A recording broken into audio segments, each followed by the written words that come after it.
Assalamualaikum. Assalamualaikum, selamat pagi Pak Sudrajat, Pak Piatno, para asisten, adik-adik mahasiswa. Selamat pagi Pak. Waalaikumsalam. Selamat pagi Pak. Sorry Pak Sofian, saya salah masuk kamar, harusnya ke teknik budidaya. Saya salah? Enggak kan ya? Enggak, saya yang salah. Saya harusnya ke teknik budidaya, bukan salah lah, kan koordinator, jadi sekalian Pak. Bukan dua-duanya, saya dua-duanya harus ada. Iya, ini batang bawah kan? Silakan Pak Sofian, silakan. Ada Ya, Pak Sudrajat? Ya. Halo Pak Sofian, Assalamualaikum. Waalaikumsalam, gimana Bapak, sehat? Baik.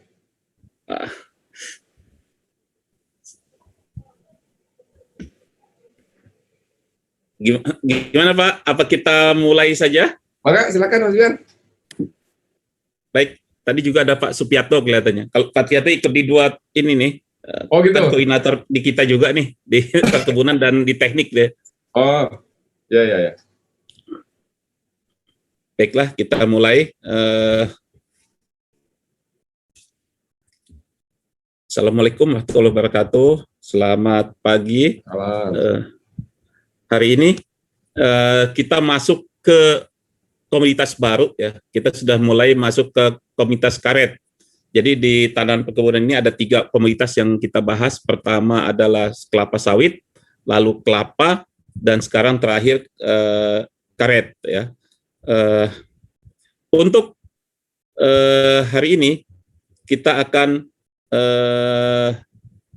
membahas mengenai penanaman batang bawah. Pak Sudrajat, sebaiknya kita ambil dari PDF apa dari PPT ya Pak ya? Untuk Saya bahannya. nggak punya PPT-nya Pak. Kalau ada PPT lebih bagus. PPT ya Pak? Oke. Saya ambil dari PPT-nya Pak. Walaupun mungkin sama sih bahannya, hanya yang PDF itu kan yang terakhir sudah diperkaya oleh Pak Dwi ya. Oh gitu. PPT aja Pak ya. Kalau yang sudah terakhir, yang terakhir aja Pak.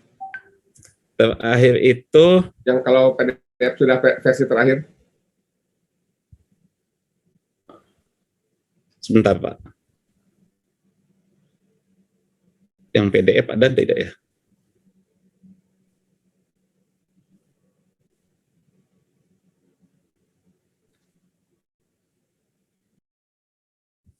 Tapi hampir sama kelihatannya Pak.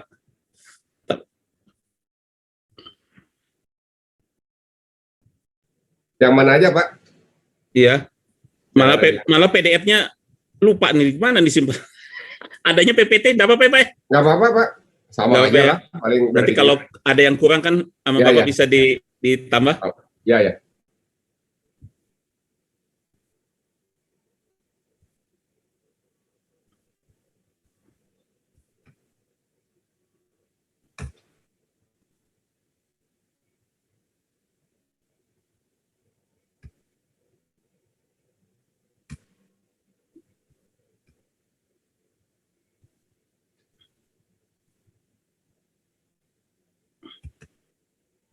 Sebentar Pak. PPT.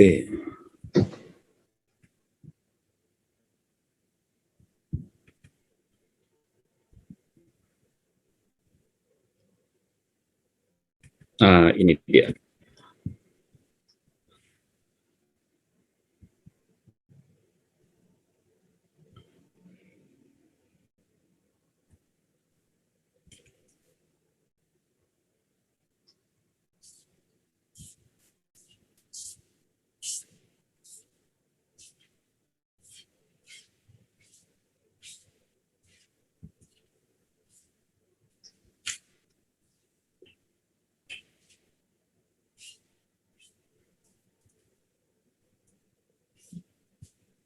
Kok lama ya?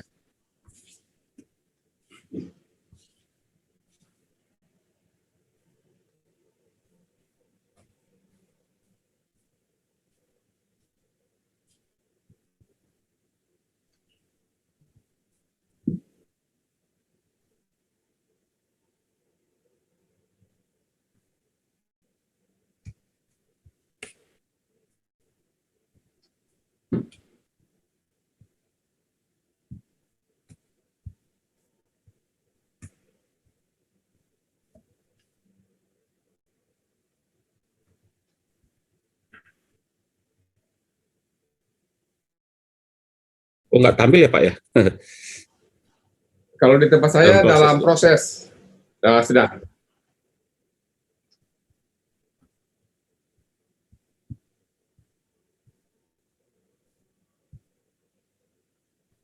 Kok di saya malah nggak tampil Pak? Tapi belum tampil sih, baru ada terbuka putih aja Pak Sofyan. Belum Iya, ada gambar. Nah, sudah ada gambar. sudah ya. Nah, ini yang terakhir kelihatannya nih Pak. Baik, kita akan membahas materi mengenai penanaman batang bawah karet ya. Mudah-mudahan sudah tampil.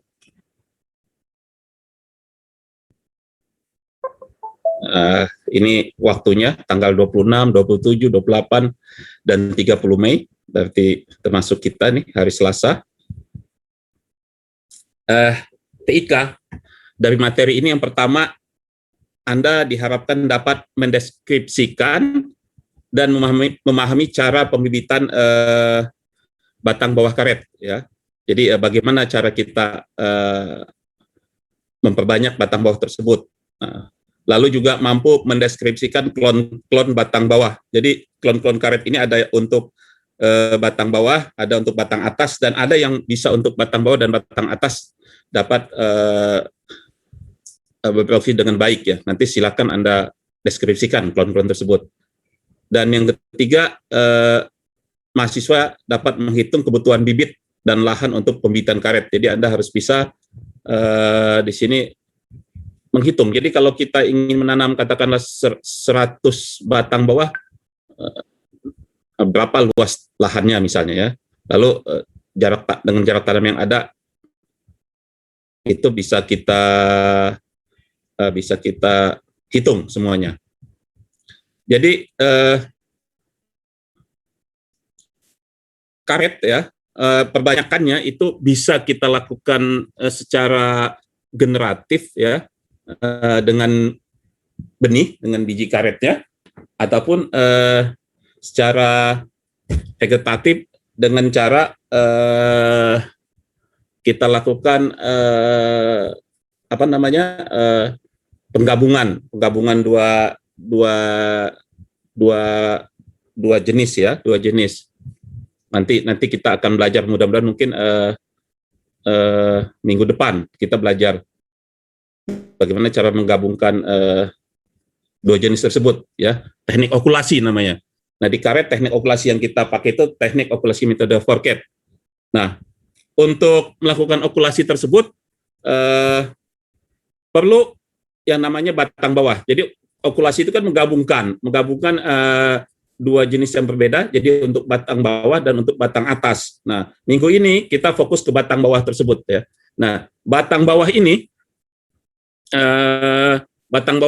berasal dari benih-benih tadi, dari biji karet tersebut, ya, dari benih karet. Nah, kalau batang atas, untuk batang atasnya kita ambil dari kebun-kebun entres, ya. Jadi kebun entres adalah kebun karet yang memang khusus kita gunakan untuk kita ambil batang-batangnya untuk kita tempelkan sebagai mata okulasi. Jarak tanamnya berbeda juga, ya. Nanti kita bahas. Nah, sekarang kita fokus dulu ke batang bawah. Jadi batang bawah itu dari benih karet. Nah, dari sisi asalnya benih karet ini kita bisa bagi menjadi 3 jenis, ya, 3 jenis. Yang pertama adalah benih ilegitim, dari namanya ilegitim, ilegal. Jadi kalau benih ilegitim itu indukannya, baik indukan jantan maupun indukan betinanya itu tidak kita ketahui, ya. Jadi benih-benih karet ilegitim adalah benih yang tidak kita ketahui asal indukannya, baik indukan jantan maupun betinanya. Kita tidak tahu ini dari jenis apa, kita tidak tahu. Lalu yang kedua adalah propelegitim. Nah, kalau propelegitim, indukan betinanya kita tahu, ya, indukan betinanya kita tahu, tapi indukan jantannya itu kita tidak tahu. Nah, ini adalah benih-benih yang disebut dengan propelegitim. Adapun benih legitim itu indukannya baik jantan maupun betinanya kita ketahui dengan pasti, ya. Jadi jelas, ya, asal usulnya jelas kalau legitim ini.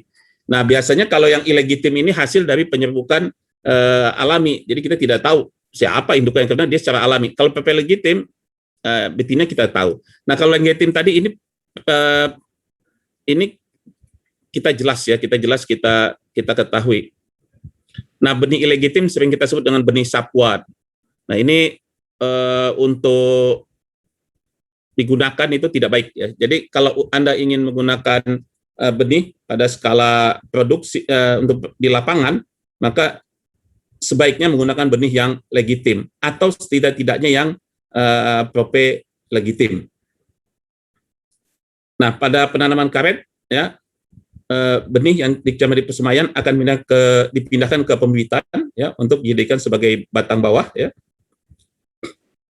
Oleh karena itu Anda perlu mengetahui perkembangan perkecambahan benih karet ya. Sehingga kita pas atau jadi ketika memindahkan itu pas fasenya ya.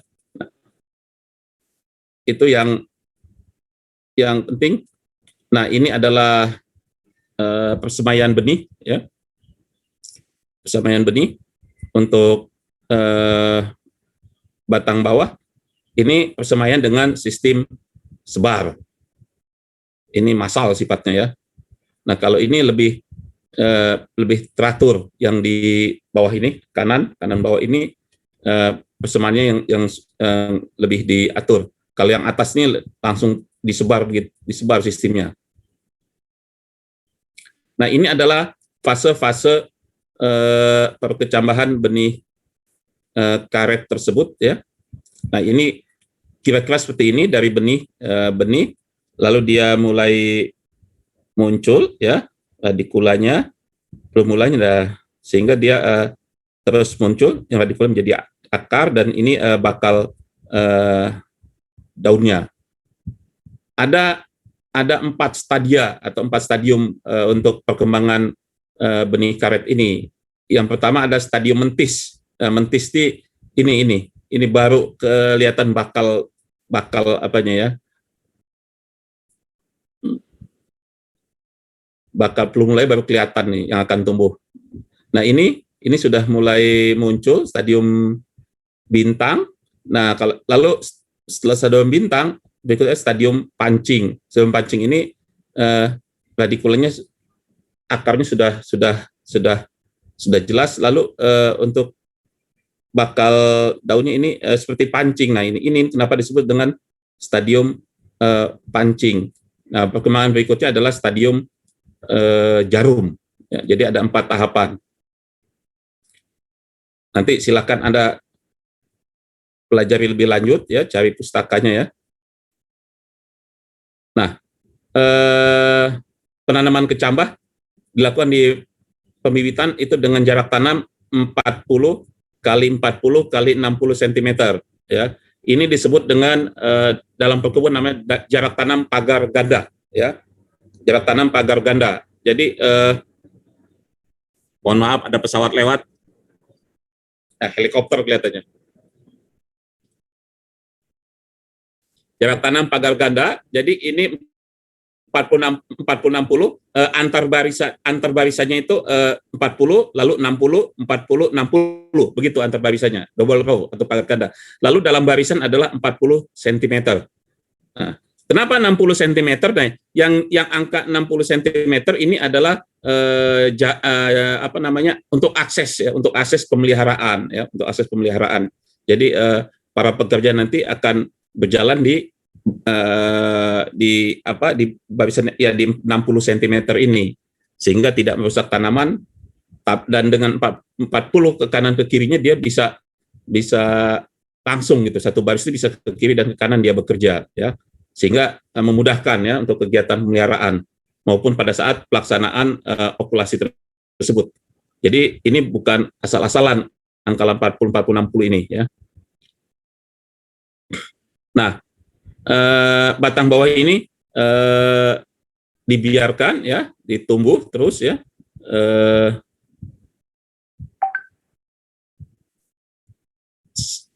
kurang lebih 1 tahun kalau kita ingin melakukan okulasi coklat. Tapi kalau okulasi hijau itu cukup sekitar 9 bulan saja ya. Nah, jadi kita tinggal pilih kita mau okulasi hijau atau okulasi coklat.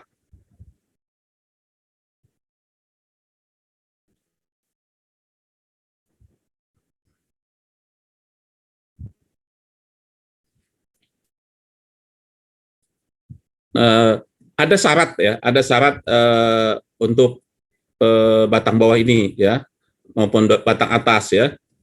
Jadi syaratnya kalau batang atas itu produksinya tinggi untuk batang atas, tahan penyakit daun, lalu kulit pulihannya cepat dan baik ya. Lalu kalau untuk batang bawah, dia ini sebenarnya untuk batang atas ini. Nah, kalau batang bawah itu dia ditekan pada tahan penyakit akar, ya, tahan penyakit akar. Jadi tahan penyakit akar, lalu tidak mudah rebah, ya. Dan yang paling penting antara batang bawah dan batang atas ini harus kompatibel. Jadi ketika okulasi itu kita harus cari klon yang kompatibel, klon yang cocok, ya. Nah, ini ada dua kita sistem penanaman itu bisa di polybag, ya. Ini di polybag, ya, dengan sistem irigasi. Polybag ini lebih mudah nanti dalam pengangkutan, dan ini di tanah langsung, ya, di pembibitan. Jadi langsung di tanah. Nah, ini bisa dua cara seperti ini. Biasanya kalau Cikabayan ini kita langsung di kebun seperti ini, yang di kanan, sebelah kanan. Tugas Anda nanti pada praktikum ini adalah mencari, ya, studi dari berbagai pustaka, ya. Yang pertama, Anda deskripsikan klon-klon batang bawah, ya. Apa saja sih klon-klon untuk batang bawah ini, ya. Contoh klon-klon karet itu banyak sekali, ya. Misalnya yang klon tradisional, ini istilah saya saja, klon tradisional, maksud klon-klon lama, ya, maksud saya. Klon-klon lama itu misalnya GT1, GT2 dan seterusnya. Itu GT itu dari kondang kapan? Itu klon-klon tradisional, tapi masih dipakai sampai saat ini, ya. Termasuk di Cikabayan juga setahu saya itu GT juga. Lalu ada lagi yang terbaru ini sekarang ini PR diantaranya PR itu yang cukup terkenal di Indonesia itu PR260. Silakan nanti Anda cari, ya, diskusikan PR260, ya. Lalu ada lagi dari Malaysia RRIM, ya, RRIM. Lalu ada lagi Afros. Nah, itu nanti ada serinya tuh. Misalnya RRIM berapa seperti GT tadi, ya, GT1, GT2, PR tadi misalnya 260, 261 dan seterusnya, ya. Lalu Afros. Nah, Anda silakan cari, ya. Kalau untuk batang bawah mana yang cocok untuk, silakan. Lalu diskusi seperti apa? Apakah dia bisa tahan penyakit akar, tidak mudah rubuh, misalnya, ya. Nah, nanti Anda, itu tugas Anda, deskripsikan. Ini mungkin nanti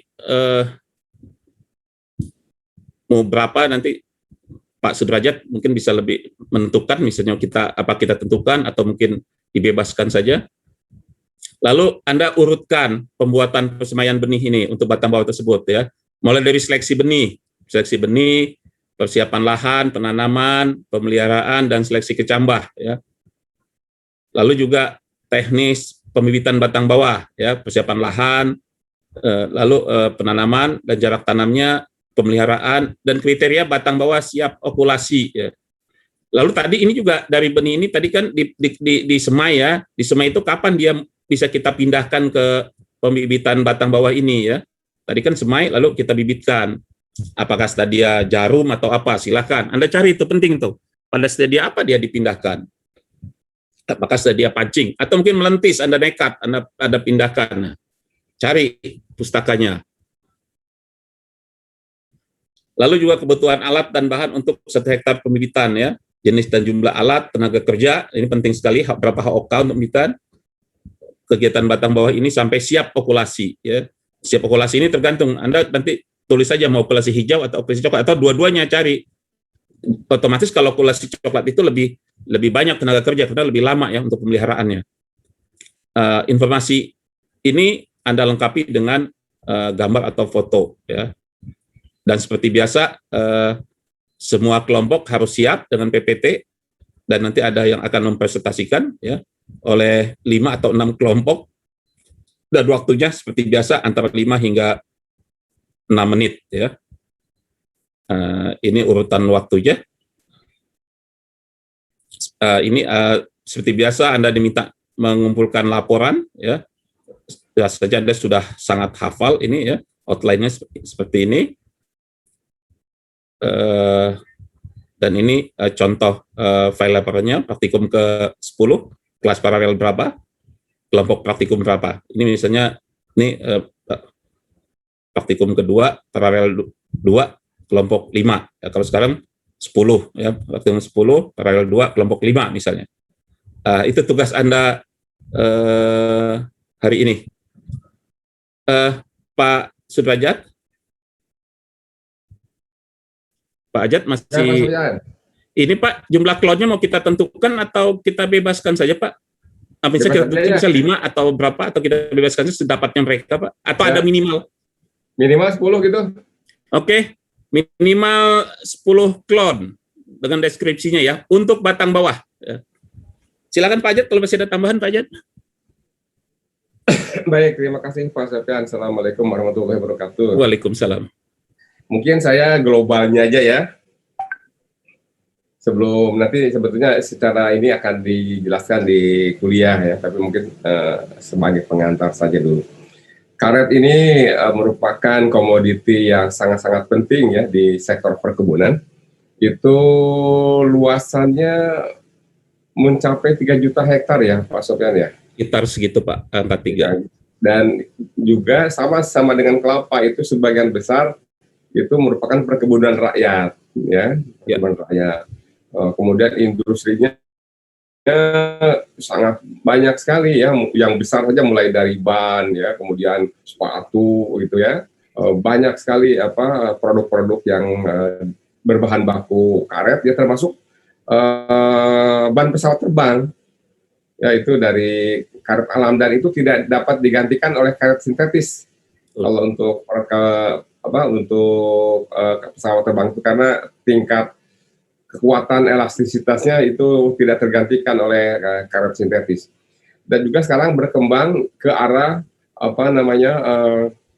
untuk kesehatan, yaitu sarung tangan ya, apalagi dengan masa pandemi gini itu dibutuhkan sekali karet untuk bahan baku kedokteran Pak. sarung tangan. Dan itu diproses langsung dari latexnya ya. Nah, itu secara garis besar tentang bagaimana pentingnya peran karet itu dalam sektor kehidupan kita. Dan Indonesia sekarang berada di posisi nomor 3 setelah Thailand, Malaysia, Indonesia kalau tidak salah urutannya gitu ya. Iya. Nah, ini tadinya kita nomor 1, nah sekarang kita sudah 3. berada pada posisi 3. Nah, ini harus digalakkan kembali oleh pemerintah. Memang di awal-awal pemerintahan Pak Soeharto itu sektor perkebunan itu karet, kelapa ya, kelapa sawit itu mendapat perhatian yang sangat besar ya, sehingga peremajaan, kemudian pembinaan petani itu demikian masif ya. Nah, sehingga memang sektor perkebunan itu menjadi tumpuan. Nah, sayangnya memang tidak begitu bagus ya di dalam industri hilirnya ya. Itu yang mungkin koreksi pada kebijakan masa lalu dan masa kini ya. Sebetulnya sektor pertanian itu sangat-sangat luar biasa peluangnya. Baik, ini kembali ke teknis ya. Tadi Pak Sofyan kan menyampaikan ada batang bawah, kemudian ada batang atas. Nah, untuk perkebunan baik ya, perkebunan besar baik pemerintah maupun swasta, itu biasanya mereka sudah punya kebun entres tersendiri. Yang tadi Pak Sofyan ada sejumlah kebun kolon karet yang bagus ya. Itu mereka punya kebun-kebun permanen kalau untuk yang kebun entresnya. Dan itu memang disiapkan khusus untuk pengambilan batang atasnya kebun entres itu, dan itu bisa puluhan tahun umurnya ya.